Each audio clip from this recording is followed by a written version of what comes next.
Yang aku sangat bergidik itulah susu dan diamond, berlian. Oke. Sesuatu yang sebenarnya nggak ada nilainya, tapi De Beers bikin itu kesannya sangat bernilai. Dia jelasin lah berlian ini, dan dia yang bisa bikin orang kalau nikah harus kasih cincin yang ada berliannya. Padahal awalnya orang nggak pernah punya kebiasaan itu. Betul. Nah gilanya adalah kita ini selalu Indonesia jadi korbannya dok. Dalam artian korban apa? Konsumeristik. Oke. Akhirnya kita dikit-dikit mau beli apa, mau beli apa, mau beli apa. Gaji kecil tapi Ini bisa tak jawab. Kenapa Indonesia selalu kenapa menjadi- dok? Konsumeristik. Karena Indonesia itu melewati fase industri manufaktur, Pak. Oke. Oh nggak. Jadi gini. Sebuah negara Oke.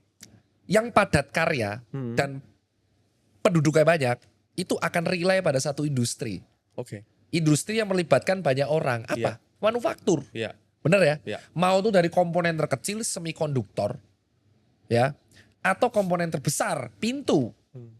Oke, negara dengan jumlah penduduk yang banyak, yang tidak rely sama industri manufaktur, akan hanya menjadi komoditi industri FMCGs. Betul. Itu Tidak tadi bisa. dokter bahas sebelum kamera dok. Yoi, sebenarnya. itu data, itu data.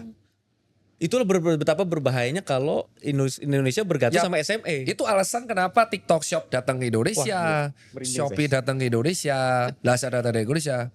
Jangan menyalahkan, wah ini memang warga Indonesia. Enggak, ini adalah akibat selama 30 years, 30 tahun kita melewatkan fase meletakkan pondasi bahwa kita itu negara dengan SDM terbanyak nomor 4 dan 5 saat itu di muka bumi. Negara dengan penduduk terbanyak di muka bumi itu rely pada satu industri, manufaktur. Betul. China, India, US. Melibat sehingga GDP-nya akan naik dan kita daya belinya naik, jadi negara lain yang kita eksporkan Ya. dan kita bisa ngimpor barang dengan gampang Ya. dan kekuatan dari rupiah akan tinggi. Ya. Nah, karena kita hanya rely sekarang pada SME dan saat itu kita malah rely pada bukan manufaktur, investor asing. Ya. Dana investor asing kan tahun 98. Ya. Begitu collab habis kita guling. Kan Ya. krisis 98 kenapa? Saat itu aku nggak paham. Ya, ya. Tapi kan diajari dosen finance. Itu gara-gara kita aliran dana asingnya tinggi banget. Sehingga ketika domino effect dari sana, tarik dana asingnya habis kita collab semua. Saat itu kita tidak bergantung sama industri manufaktur. Ya. Padat karya yang dilibatkan sangat rendah. Ya. Sehingga sekarang kita hanya menjadi komoditi dalam tanda kutip, quote unquote, brand FMCGs. Ya. Menarik. Makanya jual skincare laku karena margin gede kali 200 juta. Ya. Data kita hanya menjadi komoditi FMCGs.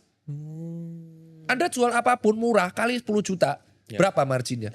Ya. Kalau nggak percaya, cek semua e-commerce. Ada namanya biaya administrasi. Rp2.000. Ya, kecil. Ya. Coba 2.000 kali 100 juta. Ya. Jika pengguna e-commerce sebut Ya. 100 juta. Ya. Dan dia rutin menggunakan, Ya. berarti 2.000 kali 100 juta Betul. per bulan. Bahkan seringkali e-commerce itu bantai harga karena dia bisa jualan itu dari ongkos kirim, Iya. dia bisa dapat ya biaya administrasi dan ongkos kirim. Adminnya. Iya. Yang paling gede itu admin. Kalau kamu sudah melibatkan massa banyak, kamu hanya ngasih Rp2.000 kenaikan, Iya, langsung. itu kamu akan margin gede banget. Jadi kita sekarang menjadi komoditi FMCGs. Iya. Manufaktur ya, bukan menjual barang mentah. Iya. It different things loh. Iya. Kalau manufaktur itu membuat. Ya, sampai barangnya entah setengah jadi ataupun jadi gitu Nah ya. iya, betul. Manufaktur. Nah, Cina itu sukses di era manufaktur, makanya ada namanya triple GDP di tahun berapa? 90 sampai 2000. Ya. Nah, Korea itu di intellectual property sama Ya. teknologi. Cerdas dia, Nah, sangat cerdas sekarang ya. Jepang yang mulai stuck di ekonominya. Strategi dia kemarin menurunkan yen. Ya. Oke kan? Ya. Blunder, bung goreng kemarin. Ya, benar. Sempat 3 hari yang lalu jeblok tuh. Ya. Des gitu.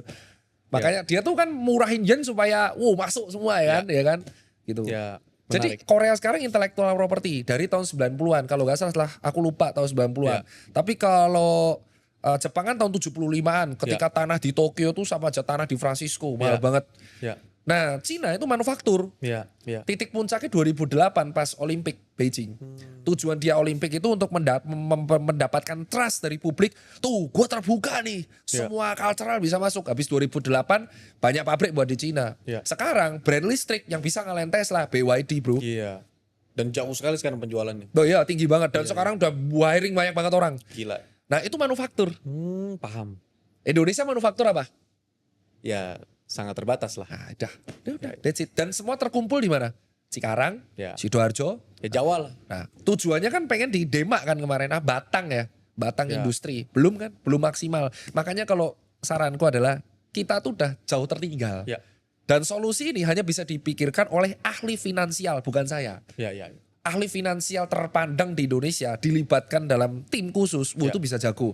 Tapi jangan berespektasi lebih-lebih. Ya, ya. Yang penting kita itu tidak kolaps itu udah hebat. Ya, ya, paham.